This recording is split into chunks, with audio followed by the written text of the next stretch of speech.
That morning, along with the other almost 3,000 people, I lost my husband, and I was 8 months pregnant.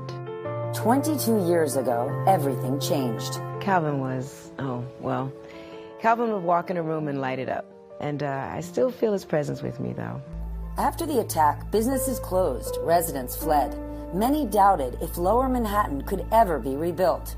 Yet today, after years of delays and disagreements, Ground Zero has been transformed. A memorial and museum, surrounded by gleaming skyscrapers and dozens of new hotels, restaurants, and schools. And this week, nearly 20 years after it was first proposed, the final public building will open, the Perelman Performing Arts Center. Mike, this extraordinary building is 20 years in the making. What do you think of it? I think it turned out perfectly. Former New York City Mayor Mike Bloomberg is chair of the PAC NYC, as it's being called, and gave us a sneak preview before the building's official opening. Who do you want to see here? You want to see the families that were left behind, but New Yorkers, Americans, people of the world. Elected mayor 2 months after 9/11, rebuilding Ground Zero was a priority for him then and still is today. He gave $130 million of the total $500 million cost to make sure the center got built. Why is it that a performing arts center would be the right thing, sort of the final chapter? Because you grieve for the families. We have to teach each other about what happened and how to prevent it again. And then you have to have a future. Wrapped in nearly 5,000 half-inch thick slabs of marble. By day, it's somber, respectful.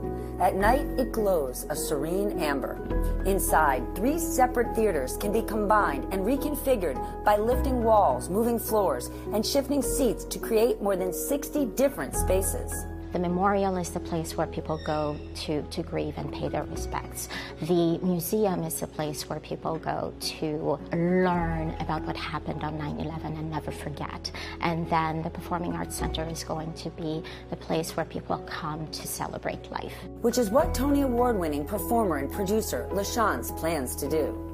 When you first saw this Performing Arts Center, what did you think? This is outstanding. I mean, it's miraculous. In 2014, I dedicate this song to my late husband, Calvin Joseph Gooding. she sang at the opening of the 9/11 Museum. Amazing grace. And never returned to Ground Zero until now, for this building. In October, she will perform a new solo show about her life, about her daughters, and their father, Calvin. It was hard walking into the building, but I am so excited about being able to share an intimate moment with everyone about how my life has shifted and to celebrate. That's the word I keep wanting to come to celebrate the renewal of us as a society. We need some new energy. We need some joy. And as she always does, sing to her Calvin.